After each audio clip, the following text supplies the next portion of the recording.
Hey guys, welcome back to my channel, and if you're new, welcome to my channel. It's been a minute since we've just had like a little sit down and like chit chat kind of video, so I'm really excited to film this one. But in case you didn't know, I am in my last week and a half of nursing school, pretty much just a week actually at this point. So it's kind of crazy to think about, and you guys had a lot of questions to ask about the whole job process and everything. So I'm super excited to finally get to answering some of those for you. And if I don't answer it in this video, comment down below and ask me any more questions, because I will be filming my 4th semester final mukbang of nursing school video at the very end of the month. So definitely comment any questions that I don't talk about today. But I asked on my Instagram for you guys to ask me questions about how I got my job, or like any like final semester of nursing school type questions, and you guys did not let me down. You guys asked me so many questions. Like, I think this one had the most questions out of any of my like Instagram question drops. So thank you for submitting those, and I'm super happy to just jump right into it. These are kind of like all over the place, so they're not in like a specific order or anything, but I'm going to just kind of let this video flow how I feel is appropriate, and I hope I answer lots of your questions today. Okay, so the biggest question across the board in general was, how much are people getting paid these days? Which is a very good question, and I think it's really important to talk about it, because I feel like when we aren't transparent with that, we are just lying to ourselves and not giving accurate information. I'm going to be putting out a little disclaimer here though, because this varies depending on like where you're working. So I am in Texas, and I'm going to be working in San Antonio, Texas to be specific. Nurse pay can be very different in other states and areas, so just thought I would put that out there. The jobs that I was offered ranged from $24 to $28 an hour base pay. And what that means is that is like the pay that you'll for sure get paid every hour, but that is not including any differential pay. So the differential pay also differs between all the jobs and all of the offers, so it's also hard to give a specific number. But I am working night shift, so that means that I will be getting paid a night shift differential, and those ranged from $3 an hour to $5 an hour. So you would add that on top of your base pay. And then several of the offers were also including weekend differentials, so that would be like Friday night to Sunday morning, I believe is what most hospitals will do. So if you're working a weekend shift, it'll also be an additional $2 to $4 or so. And then some of them even offered a differential for critical care positions, and because my position involved NICU care, that critical care differential was included, and that was about $3. So if you add all of that up, depending on your shift and your circumstances, that is about how much I was getting offered in this area. That is not to say that that's what you're going to get. You may get more, you may get less, but that is just kind of what I was seeing across where I was applying to. I know that can be a really confusing situation in a gray area, so if you want to just kind of do your own individual math with the numbers that I gave you and see like based on your circumstances, whether you're day shift or night shift or critical care or not critical care, or if you're working weekends or no weekends, or what your situation is, that's what I was getting offered. But I would love to hear what other places are offering, because that's just my Texas, San Antonio bubble, and I really don't know what people are getting paid everywhere else. Also, I forgot to mention, but a lot of places right now are doing sign-on bonuses and relocation. So for example, my job was a $10,000 sign-on bonus, which is about what I've been seeing for new grads. It's about $10,000 sign-on bonuses if there's a sign-on bonus. And relocation can be very different for different situations, but the offers I was seeing were about like $1,250 for a move within Texas, and that was my situation. Okay, so the next question that I was getting asked was, how early should I start applying for jobs? So I think that also depends on your personal situation, because I knew that I was going to be moving away from where I'm doing nursing school to where I'm doing my job. So I started applying over Christmas break, but that kind of backfired on me because I got COVID and I didn't actually end up doing any interviews or anything that I originally had wanted to do. But that's when I personally started, and I accepted my favorite job offer in February. So that is the timeline for me, and I graduate in April. So that was a little over 2 months before I graduate.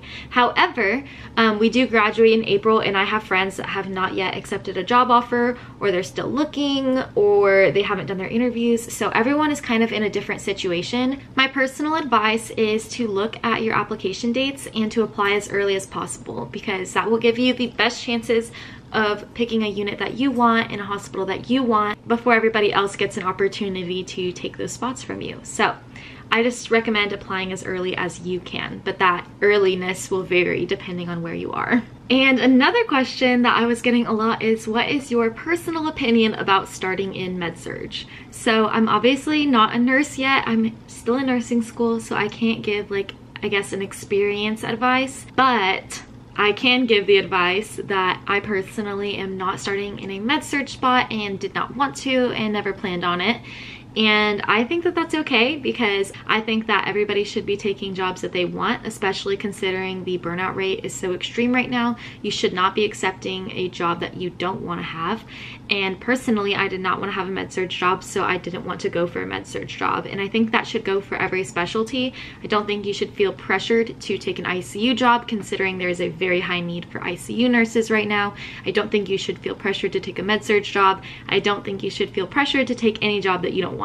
So that's just my personal opinion on that. I know that med-surg is a great place to practice your skills, but if you're not going to be working in a med-surg environment, then there really is no reason to be practicing skills that you're not going to be using. And I think it's better to specialize on skills that you are going to be using. I just feel like I owe it to myself after all of this education and work to take a job that actually makes me happy. And an OB job was definitely where I was planning to go. Okay, the next question is, how does the timing work for taking NCLEX and starting and accepting a job after graduation?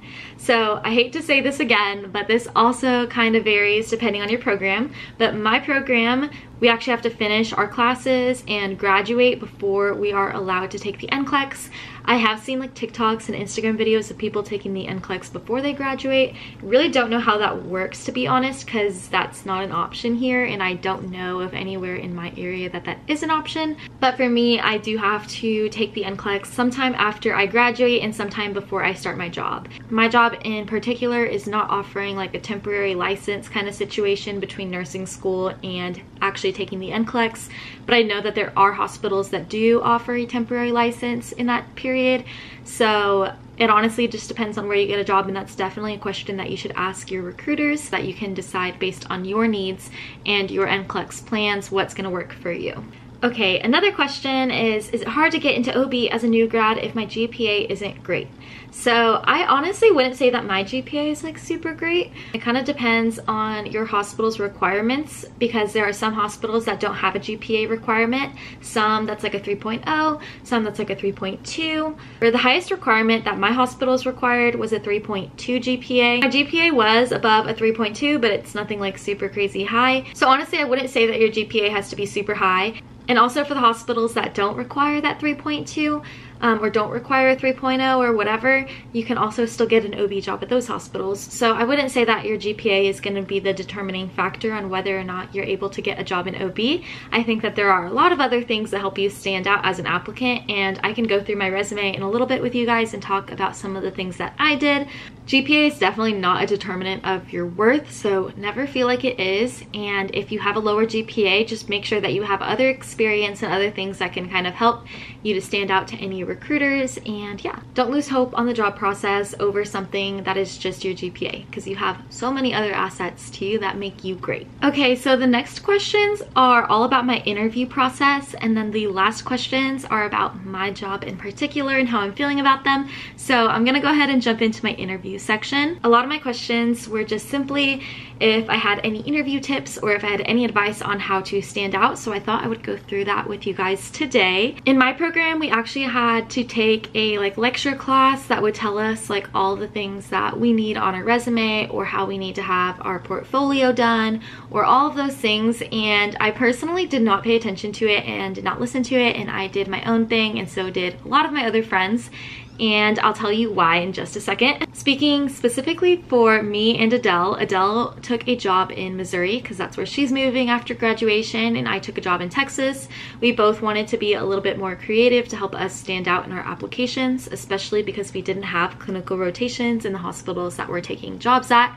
So because I'm a content creator, I think creativity is really important to help you stand out, and I fully support doing things that are creative to help you stand out as long as they're still professional. And I don't think that there's anything unprofessional about being a content creator or doing anything cute. So without further ado, I'm gonna go ahead and show you guys my portfolio. I did white out and Sharpie and cover some things that are personal, but I'm still gonna tell you all the things that were in it. So these were the little portfolios I took to my jobs. So I just printed these out at Office Depot. They were about $15 each. It is on like a cardstock paper and it has a clear cover right here. So that helps to protect the paper. But this is what I took, and then each of them was customized to the hospital that I was interviewing at. So this is a portfolio that I actually messed up. That's why I'm using it for this video. And it's for a hospital that I decided not to take a job at. But they were all the same besides the cover letter and a few other things. So here it is. The cover just has my name on it. It says BS in Allied Health because I do have a previous bachelor's degree in Allied Health that I got from Texas A&M in December 2020. And then I have Bachelor's of Science in Nursing, or BSN, anticipated April 2022 because I graduate this April. And then this is a picture from my A&M graduation actually, but it's just me with a white dress and a pink stethoscope, so it's like appropriate. It's simple, it's nothing crazy. So that's what I used for the picture. And then down here I did put my phone number for them to contact me and an email address that I wanted them to contact me at.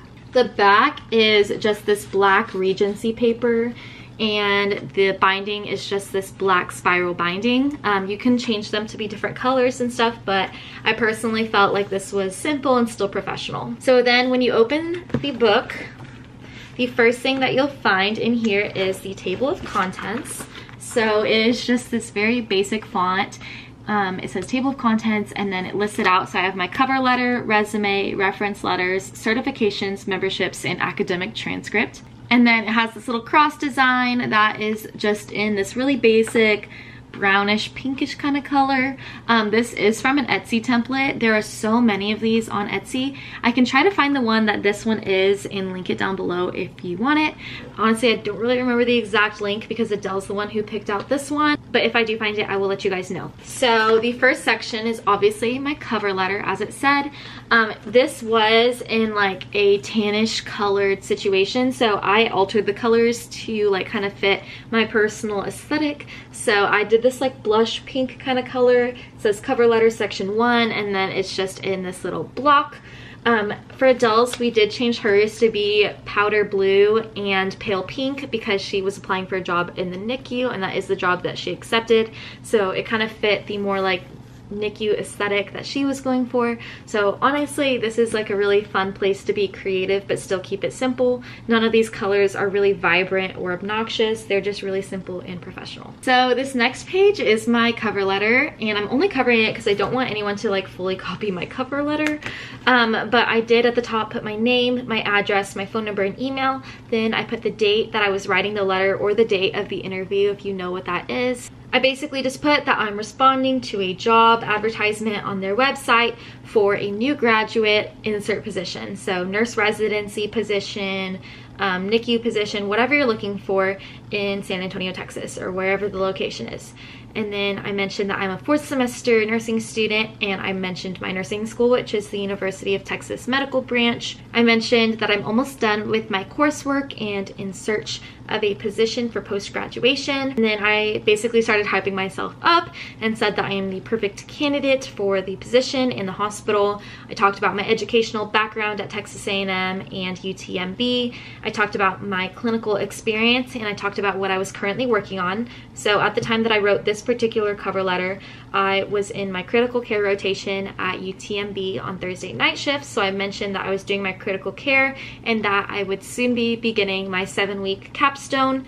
At the time, I did not know my capstone, but after I did find out my capstone, I added that to my cover letter, and I said I will be completing a 7-week capstone on the maternal newborn unit at UTMB. So that's basically what I talked about in the next paragraph. And then I mentioned some of the skills. So I said within this time, I've had the opportunity to practice my skills. And then I started listing them. So if you've done like Foley insertions or IV insertions, if you've drawn labs, administered medications, advocated for your patients, provided education. Any of those things are really great things to start kind of listing out and kind of hype up the nursing staff that you're working with too, to show that you're a great teamwork and good team player. The next paragraph is when I started talking about the specific unit where I personally felt drawn to. I feel like if you're one of those people who just kind of wants a job at a certain hospital and you're not looking for a certain unit, this may not necessarily be as important to you, but for me, I knew that I really wanted a mother-baby job. So my next paragraph was about my experience on mother-baby. I talked about some of the skills that I did on mother-baby, like hands-on experience-wise. I talked about why I felt passionate about it, and I basically demonstrated as much understanding of the unit as possible because I wanted them to know that I know what mother-baby nursing entails and that it's something that I'm very passionate about. And then my last two little paragraphs slash sentences were talking about how I'm confident in my abilities to take that position, and I mentioned that I attached my resume to the portfolio that outlined my education, work experience, and clinical experience that is relevant, and that I greatly anticipate hearing back. And I said, please call me anytime, gave them my phone number and my email address, and ended it with respectfully, Erica Guimbarda. So that's how I wrote my cover letter. I hope that kind of helps you with yours. There's lots of cover letter templates out there if you need ideas on how other people have written their cover letters, but that's mine. I know some people say cover letters are optional and that you don't need one, but to me, I just feel like I'd rather be safe than sorry, so I went ahead and included one. The next page of my portfolio is my resume. So I did go ahead and black out some of the stuff that's on my resume so I can show you guys this. This is my incomplete copy of my resume, and it actually has some mistakes on it, so I'm just gonna go ahead and show you kind of what it looks like from afar, but I will go ahead and talk through it with y'all. But the top had my name, my address, and my contact information, and then I wrote my objective, which other people do say is optional, but I went ahead and put it on there. I said that I was seeking a new graduate position that strengthens my education, critical thinking, patient advocacy, and professionalism in a maternal newborn specialty. So that's what I was looking for. Again, you guys write your own objectives and what you think applies to you. I then went on to list my educational experience. So that was for me UTMB, Texas A&M, and Blinn College, because in case you didn't know, I also had my associate's degree at Blinn College before I transferred to Texas A&M. So I went ahead and wrote that out with my anticipated graduation for UTMB. My next section included my honors and awards. So that's where you'd list out the dean's list. So I didn't actually put my UTMB dean's list information on there, and that's something that I wish I did, but I actually just completely forgot about it. And then for A&M, I was in a fellowship program, so I did have a Texas A&M Transformational Learning Fellowship program on there, which is where I did like a lot of student teaching and health education, so I put that on there. And then I also put that I graduated from Texas A&M and Blinn with magna cum laude, because that's what I had based on my GPA. And then my leadership and community experience is listed next, so I listed that out. For me, I'm a member of UTMB Tiny Toes. I am a peer mentor. I'm part of SNA, which is Student Nurses Association. Most nursing schools have that. I was a course representative for mental health, so I wrote that on there. And then from A&M, I also was vice president and volunteer coordinator at 2 different periods for future IU nurses, so I went ahead and included that. And I wasn't planning on including much from my previous degree, but since that was like nursing specific, I went ahead and put that on there. And then as far as work experience, this is where I cut a lot of information out that wasn't really important. Because I did actually in high school have a job at Cane's for like only a few weeks before I went to school. That didn't really feel appropriate to like list on here because I have other jobs. I was also an RA for 4 years or 3 years. 3 years. I didn't list that on there because I have other work experience that felt more relevant. So that's personally how I kind of played with this, but if you have like a job that you're really passionate about that you think you could justify, go ahead and put it on there. But the first thing I listed was peer tutoring, because I tutor psych, pediatrics, population health, and obstetrics nursing. Felt like that was definitely something I wanted to put on there. I mentioned my YouTube channel. This is a question I get a lot, is if I disclosed having a YouTube channel to my job. And I think this is something a lot of creators struggle with because they can't decide whether or not they want to do it. And it's something that I thought about for a very long time before I decided to do it. I came to the decision because I do make a lot of health content, if you haven't been able to tell from my channel. Sorry, my camera died. But yeah, basically I wanted to be transparent about having my channel so that if somebody finds it later, it's not like, oh my gosh, I found your YouTube channel. Like, it's not a secret. It's on all of my social media platforms. So I definitely wanted to be transparent, and I also feel like it is an asset to my personality because that means I worked really hard through nursing school. I had to take a lot of time off from studying to edit, to work with brands, to communicate, to educate myself on different topics because I did do a lot of pharmaceutical stuff, in case you guys haven't seen that material. So basically I just think it's a really big part of my life, and I think it makes me stand out because it shows that I had to do not only school but also work, and I had to be creative and balance all of that. So I personally felt like it was something I wanted to have on my resume. That's just my opinion. I know some people feel differently, and I do understand both sides. So if you're also a creator, just do what works best for you. But that's how I came to my decision. And honestly, my management really loved that I had a YouTube channel, and they just thought it was super cool and creative, and they were like super on board, and I think it helped me get my job. So that's just how I experienced the hiring process, but I know it's different for everyone. I also personally wanted to work somewhere that would encourage the YouTube and that like supported it, because it's part of my dynamic, and I want to be in a workplace dynamic that's supportive and encouraging, and not somewhere where I feel like I have to like hide an aspect of my life. So that really felt super great. It was like a really big green flag to hear my management really hype up the YouTube channel and hype up all of my work experience that I've been doing. So that's how I came to the decision, but you guys do what you think is best, and let me know how you came to your decision, because I'm really curious what other people did, because this was not an easy decision for me to make. And then my last thing was my student internship that I did for home health for one summer. I went ahead and listed that because that is a health related experience. And then my very last category is my clinical experience, and I listed the hospital, the rotation, and the semester. So my final resume had UTMB, mother baby unit, and then it had spring 2022. And then the next category was UTMB Jenny Seeley Hospital Critical Care spring 2022, UTMB John Seeley for OB for fall, and then Children's Memorial Herman for pediatrics for fall. Then I had Bentob for psychiatric, UTMB Jenny Seeley Hospital for Med-Surg 2, and UTMB Jenny Seeley Hospital for Med-Surg 1 for the summer and the spring of last year. So that's how I listed out my clinical experience. Some people write down the exact hours that they spent on the unit. I personally didn't, because I felt like that would be something I could answer if they asked me, but again, that's also up to you and your style. And the next category of my portfolio is my reference letters. I'm not going to read these to you because I didn't write them, somebody else wrote them for me, and I just don't think it'd be appropriate to share somebody else's work on my YouTube channel. But I did get 3 letters. Most people recommend getting between 2 and 3, so I got 3.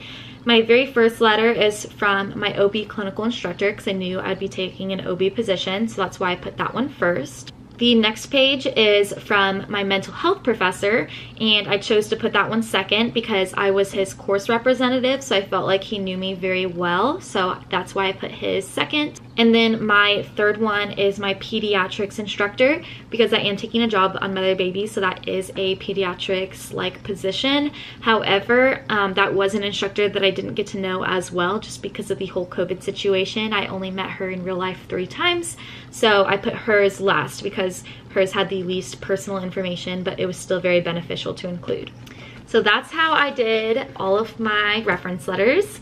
And the next section includes my certifications, and this one's super basic, but I feel like it just looks really clean. I just have my first aid certification here, and then my QPR, which is suicide prevention certification right here. It's just the name and then the card. So if you have any other certifications to list out, you could put them on there. The next section is my membership section. And again, I tried to make this one look really clean as well. So professionally, I am a member of A1, so I included that up here. And then I have my work and student-led organizations listed down here. I have Tiny Toes, Peer Tutoring, and then all of the subjects that I've tutored and when I tutored them. I have the Peer Mentor Program, SNA, and the Course Representative part listed here. And then my very last page, which I had to cover a lot of information on, is just a copy of my academic transcript. So I just put that in the back. So for the person who asked me about GPA, Personally, I put my GPA in the back because no matter what, even if my GPA was a 4.0, I really do believe that your GPA is the least impressive part about you. And I thought that it deserved to be on the last page because I felt like they get to know you as a person first, and then maybe if they want to make a decision based on your GPA, they can. But I feel like by the point that they get to that page, they've already kind of made a decision on whether or not they want you. So that is why I personally put it on the last page. So I hope that going through my portfolio kind of helped you guys see what I did. It also kind of helped me to stand out because it was different, where a lot of people will just hand their recruiters a copy of their resume on black and white. I was actually able to hand my recruiters a book of all of the things that I felt made me stand out and made me unique, and it had a whole picture of me, which they always tell you not to do, but I did it anyways and they loved it. So I have no regrets. And then as far as actually showing up to the interview and doing my interview, it's always important to dress professionally. So I actually can show you guys what dress I wore. I did my hair and makeup the same that it is in this picture. So I just straightened my hair and did very basic makeup. It's the really basic makeup that I usually do, but I just put on like normal foundation. I put like a really soft pink sparkly eyeshadow. It was very faintly sparkly. It wasn't like Kesha style, but it was very soft pink. And then I just did like a light pink lip gloss and a light pink blush, and I did my eyeliner and mascara. So nothing crazy. If I have a picture, I will insert it, but I don't think I took a picture that day because it was very hectic for me. I do have a whole video on the day that I interviewed for the job I took though, and I will put that right up here so you guys can click on that video. I definitely recommend watching it. So as far as clothing goes, I wore this black dress from H&M. It has little white polka dots on it, but it's just like a basic dress. It goes down to almost my knees. It's a little bit shorter, but I have long legs, so it just be like that. It is a medium from H&M. If you want to get the exact same dress, I got it like in December, so it's probably still there. If you're my body type but with smaller boobs, definitely get a small. If you are bigger than me, go ahead and get a large, but this is what I wore. And then I paired it with these really basic black ankle booties. They don't even have a heel because I just didn't want to be like tripping around. Personally, I am not a fan of wearing pants, so I know a lot of people like to wear like pantsuits with like a nice blouse, and if you can pull that off, good for you. I personally cannot pull that off. I just don't have a booty to hold those pants up, and I personally have a large chest, so I just don't feel very confident wearing like blouses and stuff because I feel like it just doesn't look good on my body type. But if you can pull it off, please do, because I think people look so great in it. I just don't feel confident when I wear that myself, and I wanted to feel confident. And I don't remember the exact jewelry I was wearing because I did wear this outfit more than once for multiple different interviews, and my jewelry changed, but you'll see my jewelry in that video if you watch it. And then when it comes to preparing for your interview, which is another question that I received, I personally recommend downloading just like typical interview questions that they ask you and typing out your answer and kind of practicing like what you would say, or at least like come up with an idea of what you would say in response to each of those questions so that you don't have to like think super hard. And when it comes to like prioritization questions and like actually situationally based questions, go ahead and review the material for the unit that you're interviewing on. So I knew that I would be interviewing on an OB unit, so I knew I needed to kind of refresh my OB education so that I could answer those questions to the best of my ability. I hope that kind of helps answer the interview section. And then the last section of questions that y'all asked me was about how I decided to take the job that I took. So I was offered the job in February, and then I accepted it about a week later. For me, I knew I wanted to work specifically on mother-baby, and I didn't care what hospital it was as long as it was a mother-baby unit. However, I did have a hospital hierarchy ranking, but that wasn't exactly the deal breaker as much as the unit was. So I went ahead and interviewed for a lot of positions. It was easy for me to knock out some of the other hospitals because they offered me positions on the NICU or on the PICU or they were only taking ICU and ER, which is like a super high demand right now. So a lot of places are looking for ICU and ER nurses, but that is just not something that I was looking for. So I was only trying to pick between the mother-baby positions. So when I did narrow down my mother-baby positions, I ranked the hospitals based on that. And then the way I narrowed it down was based on the pay for one part, whether or not it was a residency was another part, and then my last decision was just like hospital ethics related. So there are pros and cons to doing a residency, and the one I took is not a residency. Personally, I felt like it was the best decision for me because it was the unit in which the managers really were invested in me throughout the interview, and they reached out to me the most.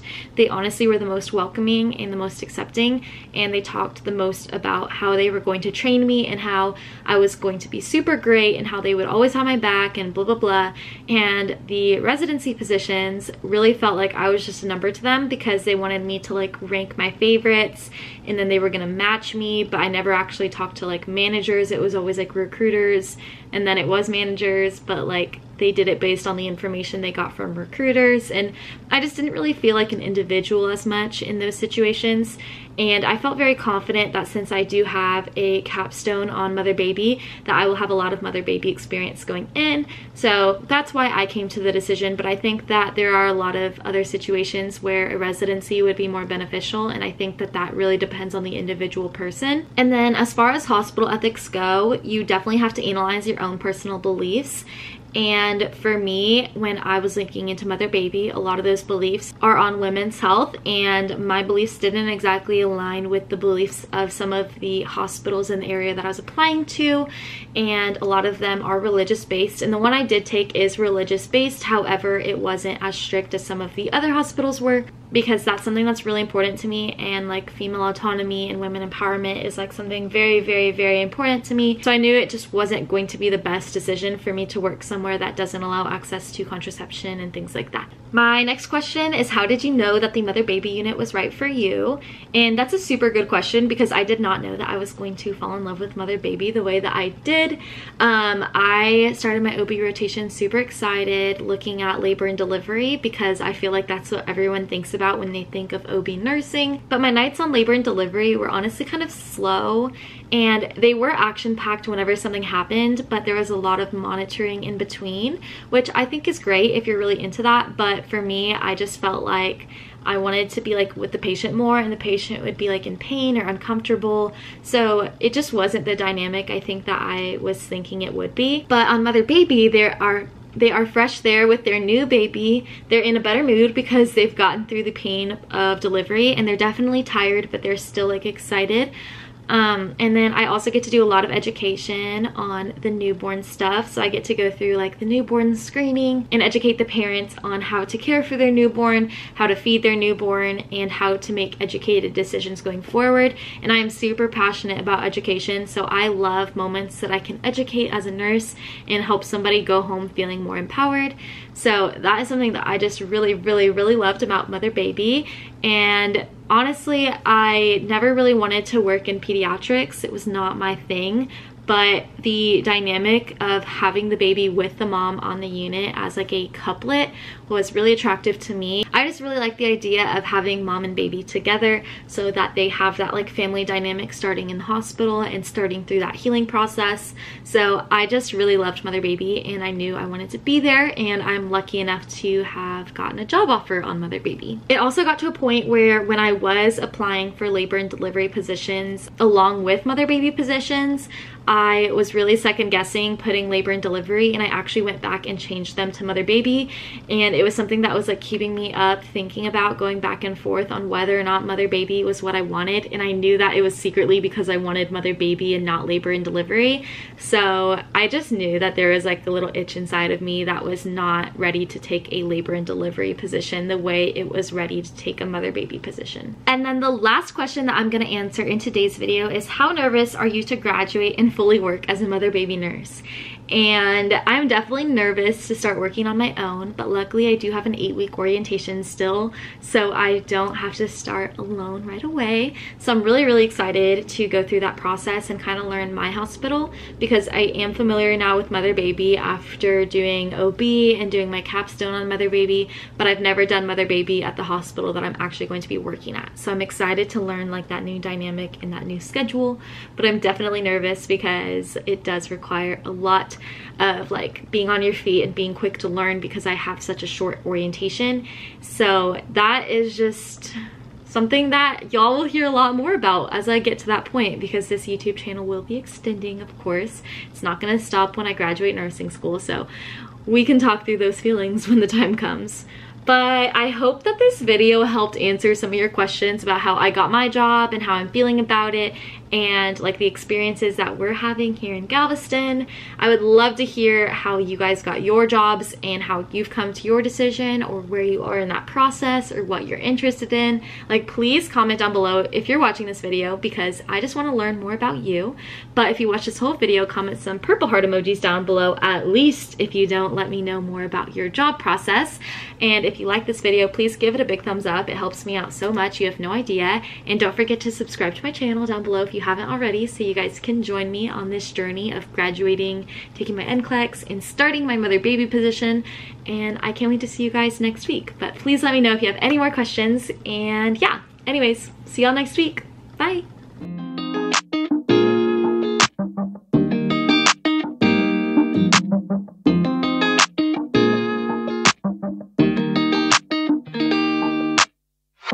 Settling